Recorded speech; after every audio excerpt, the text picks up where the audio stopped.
How many times have you heard about someone searching for the best college or only being interested in a college that is elite because that's what's going to help them in the future? It does not have to be that way. I have seen so many students and parents search for the elusive, perfect school. Students can absolutely be successful, and you should find the right college. And that college is going to be the one that's the best fit for you. Hey there, I'm Courtney, and I'm the founder of Confused to College Ready. With over 15 years experience as a mental health therapist turned school counselor, I am bringing my experience and expertise to help you navigate the college search experience. My goal is to serve students and their families and unlock the secrets to college searching. Stay tuned.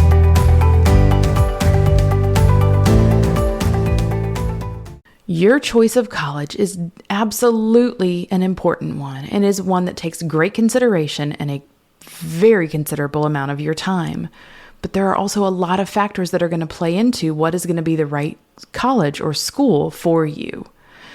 An article in Psychology Today that's going to be linked in our show notes discusses the formula for chronic stress as expecting catastrophe if you don't get into an elite school. How many of you have dealt with chronic stress?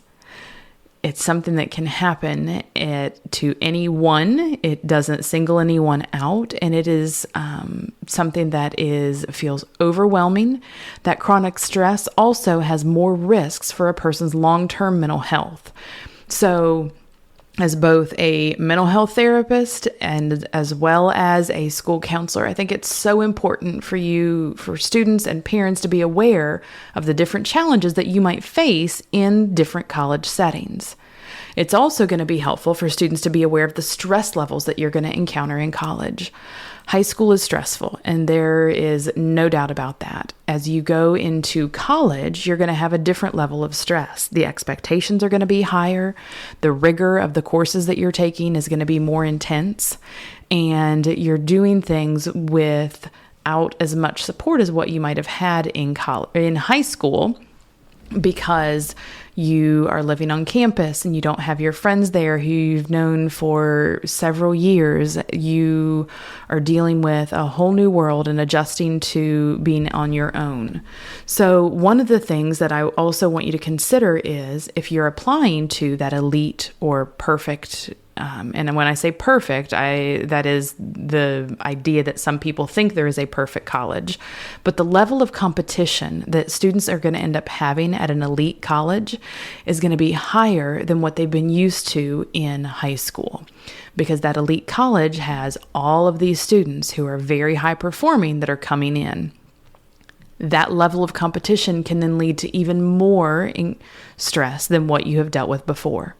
On the other hand, if a student is attending a college that is not as elite, or it doesn't have that same degree of prestige that other colleges have, and we'll talk more about that in a minute, that level of competition and stress is not going to be as high, and you are more than likely going to be feeling a whole lot better about where you are and what you're doing. So levels of competition and stress are things that are critical factors as you are searching for a college and trying to figure out what that right fit might be. I don't know if you've seen it, but there was a Netflix documentary called Operation Varsity Blues, the college admissions scandal. And I will link information about that in the show notes as well.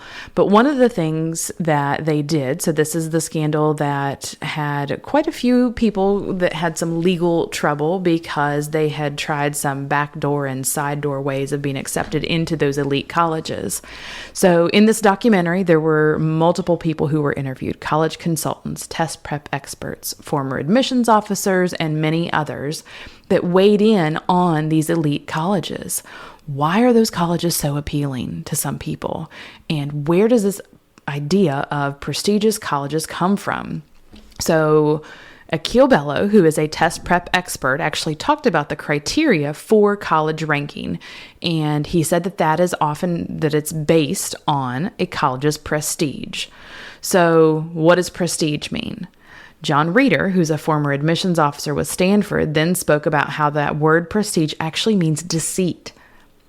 So the next thing that I wanted to look at for you all, I went in and the Oxford Dictionary defines prestige as widespread respect and admiration felt for someone or something on the basis of a perception of their achievements or quality.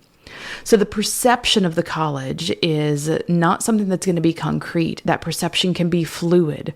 The top college is not that something that can change. And it's all based on what people are thinking, how they're filling out surveys, how the different agencies are looking at what's the top college and what is this prestigious thing, while what is the most prestigious school. So while many of these prestigious colleges have wonderful qualities, they're not the only college that can be a good fit for our students. That rank is about how the school is known. It doesn't mean that students have to attend that elite college in order to be successful. All right. In an article that was written by Best Colleges, that is also going to be linked in our show notes, they report that there are over 3,900 degree granting post-secondary institutions. 3,900. So that means there are so many opportunities and options that are wonderful, and those are all available for our students. This can protect your mental health, both during the application process while you're trying to enjoy senior year, and also when you get to a point that you are attending that college. So please know that we are here to help you find the right college for you and to be able to tell your story to that college. And I look forward to continuing to work with you and helping you identify the college that is for you. Until next time, I am here to serve you and your students. Thank you so much for listening to our podcast. Please subscribe so you don't miss any future episodes. You can find us on Instagram and Facebook at Confused to Ready, and download our free guide on how to start or expand your college search at confusedtoready.com/how to start.